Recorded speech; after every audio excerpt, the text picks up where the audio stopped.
Welcome to CHR 305. We're going to talk in this course about the Christian worldview. So what is the Christian worldview?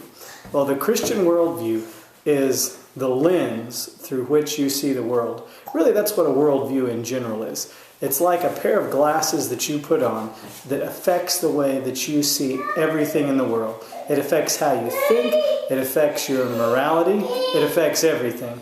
The noise you hear in the background is my grader for this class.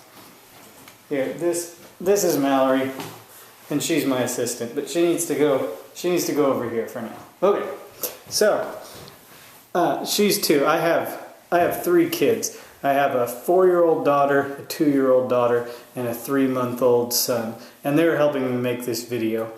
But the Christian worldview. Well, we're going to study the Christian worldview, which is the lens through which we view the world. Your worldview will determine what you think of truth, what you think of morality, what you think of the way we interact with other people. And in the Christian worldview, we're going to talk about what we think about Jesus, what we think about creation, what we think about what went wrong with the world, what we think about what's going to fix the world, and then finally what we think about how the world's going to end. But we'll get to that in subsequent topics. For now, let me review a few housekeeping items in the course. You're going to have discussions, you're going to have quizzes, and you're going to have papers in this course. The discussions cannot be completed late. They have to be completed by the date on the Canvas website, or they can't be completed at all. If you miss one, though, don't panic, because there are a lot of them, and one missed discussion shouldn't affect your grade greatly. With quizzes and papers, if you miss it, you can submit it late. You can submit a quiz or paper up until the date that the final paper of the course is due. And if you submit it late, whether it's 1 hour late or whether it's 3 weeks late, it's going to be a 20% deduction of the total score. If there's ever an assignment that you want to submit late and somehow you're locked out of it, just let me know, and I'd be glad to let you submit a quiz or a paper late.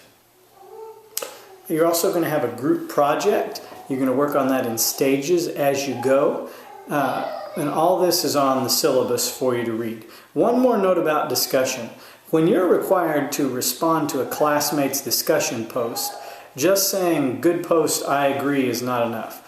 I expect substantive responses to your classmates if you want full credit for any discussion in which you engage. So you need to ask a question based on what your classmates said. You need to disagree with something. You need to expound on something or extend their post to a new idea. But you have to have a substantive post in order to gain full credit in any discussion. There's much we could talk about, and there's much we're going to talk about in this course. This is the only time that you'll see me in this course, because the lectures are given by Dr. Chuck Fuller. I, though, will grade all your papers, I'll communicate with you, and I'll do all the administrative matters of this course. If you ever need anything, you're welcome to call me or email me. I ask, though, that you call before 9 p.m. Eastern Time, because after that time, I'm generally giving kids baths and getting them to bed or whatever the night requires. But I'm always happy to help you, and in the absence of being able to sit in a classroom and interact with you face-to-face, it's a pleasure to interact with you as much as I can through other mediums, because I want to help make your experience in this course as good as it can possibly be. Once again, welcome to CHR 305.